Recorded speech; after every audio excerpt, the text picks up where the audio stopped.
ভাই মোবাইলটা উঠেছে একটু নামান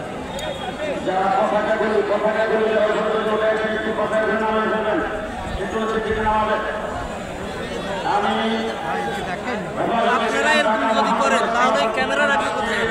ভাই আপনারা ধাক্কাই ভাবে শুরু করছে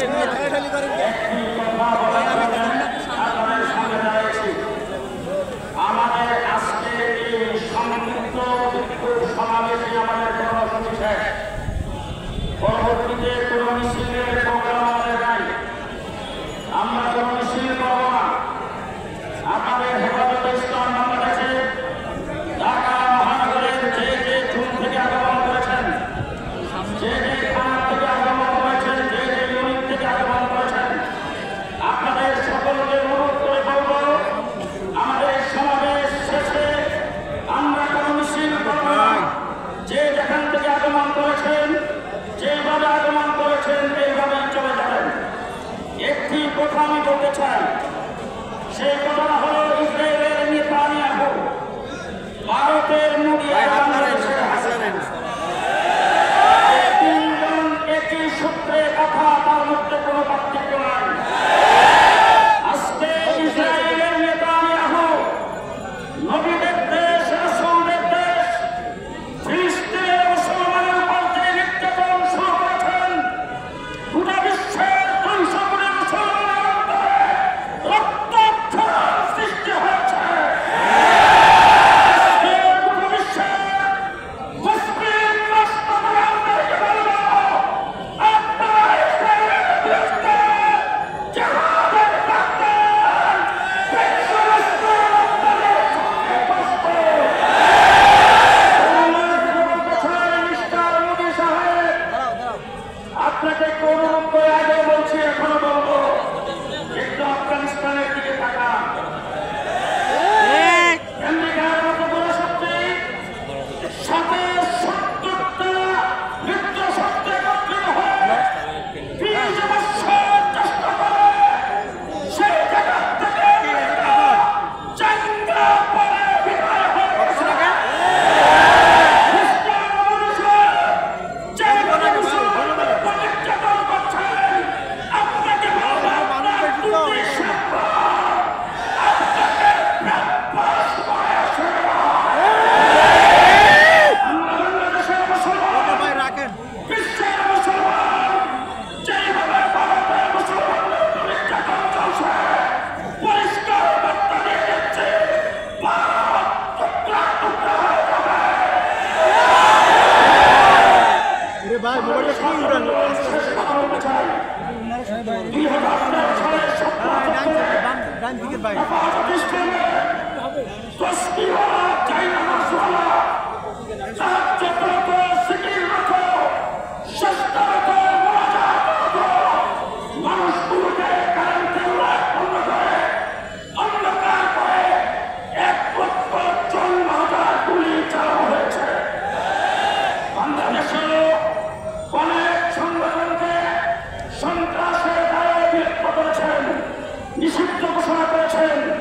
বিশ্বের অনেক সংগঠনকে বিভিন্নভাবে, এমনকি জাতিসংঘ অনেক সংগঠনকে সন্ত্রাসের দায়ে নিষিদ্ধ করেছেন। আমি পরিষ্কার ভাষায় বলতে চাই, যারা নিষিদ্ধ হয়েছে আন্তর্জাতিকভাবে এবং বাংলাদেশে সমস্ত সংগঠনে যদি সন্ত্রাস একত্রিত করা হয়, শেখ হাসিনার এক রাত্রির সমান হবে না। আজকের জনসমক্ষে তারা পরিষ্কার ভাষায় বলতে চাই, যারা আজকে বাংলাদেশে যদি কোনো গোপনভাবে শেখ হাসিনা এবং আওয়ামী লীগকে আবার এই দেশে প্রতিষ্ঠিত করতে চান, তাদেরকে বলতে চাই, আওয়ামী লীগ নামে কোনো সংগঠন বাংলাদেশে থাকবে না, বাংলাদেশে চলবে না। পরিষ্কার ভাষায় বলতে চাই, অন্তর্বর্তীকালীন সরকার অনতিবিলম্বে ছাত্রলীগকে যেভাবে নিষিদ্ধ ঘোষণা করা হয়েছে, এইভাবে আওয়ামী লীগকেও নিষিদ্ধ ঘোষণা করতে হবে।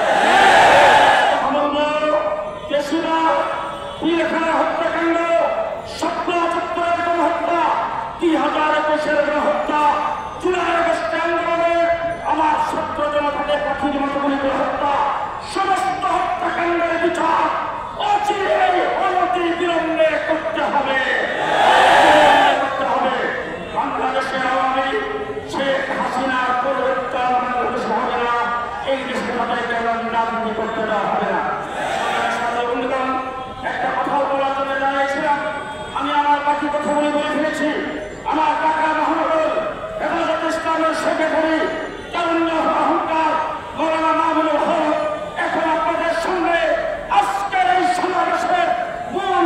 বক্তব্য রাখবেন এবং আগামী দিনের দিক নির্দেশনা দেবেন।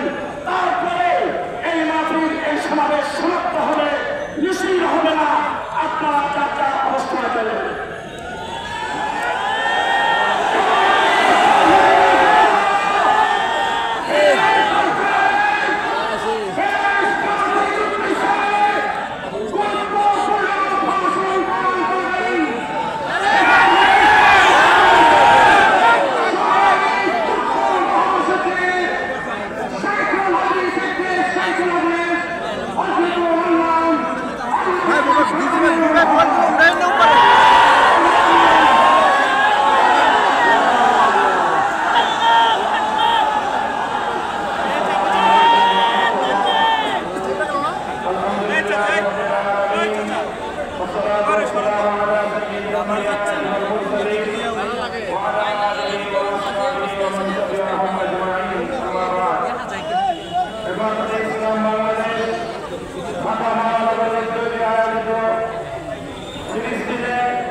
কে উঠেছে উপরে? নামান ভাই, এগুলো নামান না নিচ্ছে।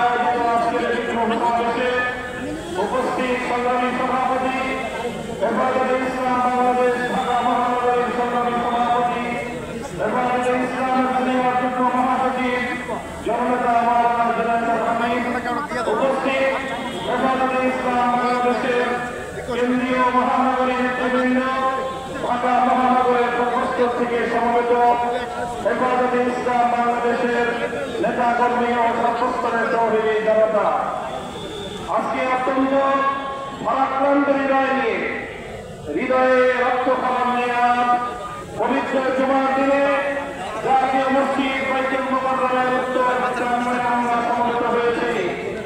বাংলাদেশের প্রান্ত থেকে সেই ফিলিস্তিনি মুসলমান ভাই বোন এবং আমার শিশু সন্তানদের প্রতি আমরা সমবেদনা জ্ঞাপন করছি এবং তাদের এই শাহাদাতের রক্তের বদলায় আমরা প্রতিশোধ গ্রহণ করবার শপথ গ্রহণ করছি। আমরা এই বাংলাদেশের রাজধানী ঢাকায় দাঁড়িয়ে এখান থেকে বিশ্ব মুসলমানদের সঙ্গে সংহতি প্রকাশ করে হেফাজতে ইসলামের পক্ষ থেকে আন্তর্জাতিক শক্তিগুলোর প্রতি বিশ্ব সম্প্রদায়ের প্রদত্ত আহ্বান জানাই। বিশেষ করে জাতিসংঘকে আমরা স্পষ্ট বার্তা দিতে চাই, আপনারা যদি এভাবে ফিলিস্তিনের নিরাপরাধ নারী, শিশু, আবাল, বৃদ্ধ বনিতাদের হত্যাকাণ্ড এবং রক্তপ্রবাহ বন্ধ করতে না পারেন, এই যুদ্ধের কারণে সারা পৃথিবীতে ছড়িয়ে পড়তে পারে। এর জন্য সম্পূর্ণ দায় জাতিসংঘকে বহন করতে হবে।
করতে গিয়ে এই যৌথ শক্তিকে রোধ করার জন্য গোটা বিশ্ব মুসলমানদেরকে বরং তার জন্য বিশ্বের মানবতাবাদী সকল শক্তিগুলোকে ঐক্যবদ্ধ করে প্রতিরোধ করে দেওয়ার জন্য বাংলাদেশ সরকারকে আমি উদ্যোগী ভূমিকা পালন করার আহ্বান জানাই। আপনারা আন্তর্জাতিক বিশ্বকে আহ্বান করে উদ্যোগ গ্রহণ করুন। বাংলাদেশ আর শুধুমাত্র আন্তর্জাতিক অঙ্গনের দর্শকের ভূমিকা পালন করতে চায় না। প্রফেসর ডক্টর ইউনূস সাহেব বাংলাদেশের অন্তর্বর্তীকালীন সরকারের প্রধান উপদেষ্টা, একজন আন্তর্জাতিক ব্যক্তিত্ব। আন্তর্জাতিক অঙ্গনে ফিলিস্তিন এবং ভারতের মুসলমানদেরকে রক্ষা করার জন্য আপনি ভূমিকা পালন করেন। আন্তর্জাতিক অঙ্গনে আপনার এবং বাংলাদেশের ভাবমূর্তি আরো নতুন উচ্চতায় উন্নীত হবে ইনশাআল্লাহ। সেই সঙ্গে আমরা ব্যক্তহীন ভাষায় বাংলাদেশ সরকারকে ঘোষণা করে শুনিয়ে দিতে চাই, জনতার পক্ষ থেকে ইসরায়েলের প্রতি বাংলাদেশের চলে আসার কঠোর মনোভাবে কোন ধরনের রদ বদল বাংলার তাওহীদি জনতা বরদাস্ত করবে না। বিগত ফ্যাসিবাদী ভারতীয় দালাল সরকার, ভিনদেশী চক্র, ভিনদেশী এজেন্ট হাসিনা সরকার বাংলাদেশে অব্যাহতভাবে চলে আসা, বাংলাদেশের পাসপোর্ট থেকে এক্সেপ্ট ইসরায়েলের যে সিল মোহর ছিল, বাংলাদেশ ইসরায়েলকে স্বীকৃতি দেয় নাই, তার যে জাতীয় পাসপোর্টে, ন্যাশনাল পাসপোর্টে তার যে স্মৃতিচিহ্ন ছিল, শেখ হাসিনা ভারতের নির্দেশে সেই চিহ্নটুকু মুছে ফেলে ইসরায়েলের প্রতি নতজানু এবং নমনীয় নীতি গ্রহণ করা শুরু করেছে। আমরা তার তীব্র নিন্দা জানাই।